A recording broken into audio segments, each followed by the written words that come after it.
Allez, après la BMW i7, c'est la Lexus RZ 450e qui a été présentée aujourd'hui même. Cousin du Toyota BZ4X donc, le RZ partage aussi sa base technique avec la Subaru Solterra. Ce modèle reprend donc les lignes acérées de ses cousins, mais Lexus joue quand même la surprise. En effet, le RZ 450e adoucit certains angles taillés à la serpe du BZ4X et du Solterra. On le voit notamment sur les ailes arrière qui arborent une forme légèrement plus galbée. Les portières se dotent aussi de lignes plus douces que ces deux autres clones. À l'avant, la partie centrale du capot est surplombante, contrairement au Toyota. De plus, l'intégration de la calandre fuselée permet au RZ de proposer une alternative visuelle nettement différente. L'intérieur, on retrouve les mêmes éléments aux mêmes endroits que dans les deux autres modèles, cependant l'habillage est clairement différent, et on peut le voir sur la console centrale. Ainsi, le large écran de 14 pouces s'intègre à la console centrale, et est plus bas que dans le Toyota BZ4X. Les ingés de Lexus ont voulu laisser une très bonne visibilité vers l'avant pour le conducteur. Lexus propose également un écran derrière le volant pour l'instrumentation. Celui-ci ne change pas que le véhicule ait un volant ou un yoke. Et oui, vous le voyez, du coup, le yoke, les rumeurs disaient vrai. Le Lexus RZ 450e sera dispo ultérieurement avec un manche de type aviation comme la Model S ou Model X Plaid. Ah oui, ultérieurement, donc en premier lieu, ça sera un volant, donc. Comme dans le Toyota, le One Motion Grip sera une direction électronique steer-by-wire. Celle-ci ajustera l'angle d'action de la direction selon la vitesse afin de pouvoir conduire de manière très souple avec des mouvements limités. Par ailleurs, le constructeur propose de nombreux systèmes de sécurité qu'il regroupe sous le Lexus Safety System Plus. Celui-ci offre une conduite proactive de la part du véhicule dans le but de détecter les possibles accidents, mais aussi les signes de fatigue ou de distraction. Le RZ embarque la même motorisation que le SUV électrique UX300e de la même marque. Il s'agit d'un ensemble de deux moteurs e-axle qui se situent sur les deux essieux du véhicule.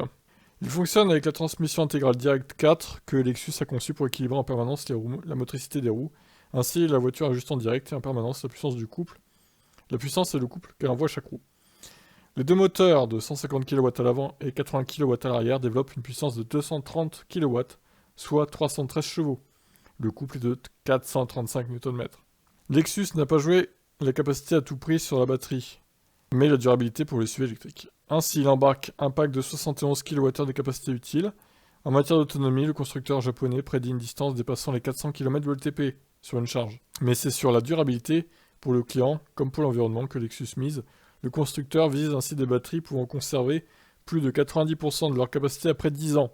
Eh ben, il doit y avoir un sacré buffer.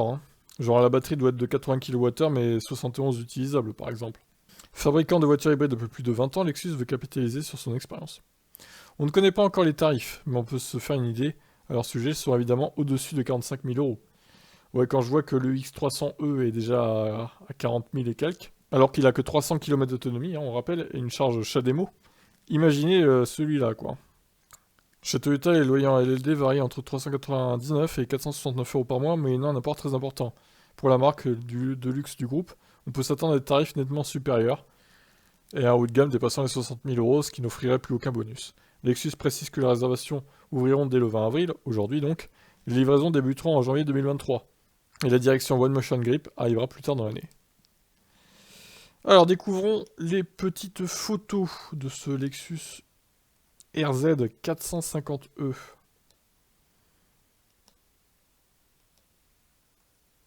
Sympathique la couleur. Il y a des espèces de lumière sur la droite là, c'est marrant ça. Bon, la finition est exceptionnelle évidemment, c'est Lexus donc normal. C'est de la grande qualité. Ouais, ça va, je le trouve plus réussi que ses clones, on va dire. Ça c'est avec la version normale du volant, vous voyez. Plus réussi que ses clones, malgré évidemment quelques similitudes. Bon, maintenant évidemment ça va chiffrer les tarifs. On attend de voir les prix définitifs. Dans quelques semaines, quelques mois j'imagine. Voilà pour ce RZ 450e, qu'est-ce que vous en pensez? Je vous laisse commenter, ciao ciao.